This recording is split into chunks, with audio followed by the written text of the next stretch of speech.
Kini saatnya kita simak sejumlah informasi menarik dari Biro Kompas TV di Tanah Air dalam segmen Cerita Nusantara. Sudah bersiap dua tim jurnalis Kompas TV, ada Nyoman Deni dan juru kamera Cilmi Ardianto Fani di Surabaya, Jawa Timur.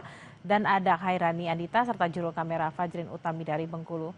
Kita akan ke Surabaya terlebih dahulu. Nyoman, ada informasi menarik apa? Silakan. Bella, ada dua sorotan berita menarik dari kota Surabaya untuk edisi Cerita Nusantara hari ini. Berita yang pertama yakni Museum Mini Baden Powell House Indonesia menggelar temu tokoh Jambore Pramuka ke-12 Idaho Amerika 1967.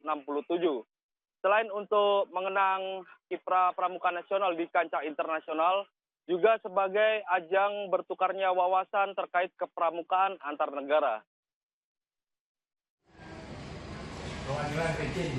Museum Mini Baden Powell House Indonesia Surabaya menggelar rangkaian pameran Scouting America Exhibition menggelar temu tokoh Jambore Dunia ke-12.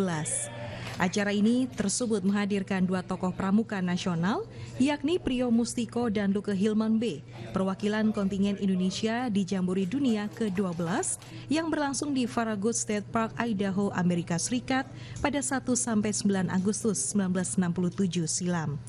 Dengan tema For Friendship, kegiatan ini menjadi ajang berbagi pengalaman sekaligus menanamkan nilai persaudaraan antar bangsa kepada generasi muda.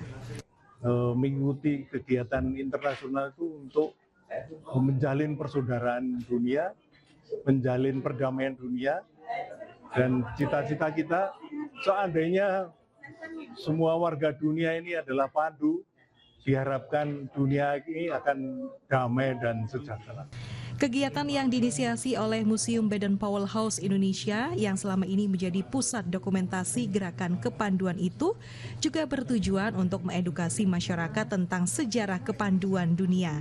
Ini adalah event yang utuh dari pameran Pramuka Amerika, diantaranya kemarin mendatangkan pramuka dari Amerika, dari California. Sekarang saya mendatangkan tokoh yang ikut Jambore, kebetulan Jambore Dunia dilaksanakan di Amerika. Ini rangkaian begitu. Melalui temu tokoh pramuka tersebut, semangat persahabatan yang digaungkan lebih dari setengah abad lalu kembali dihidupkan untuk menginspirasi generasi penerus bangsa. Tim Liputan Kompas TV Surabaya, Jawa Timur.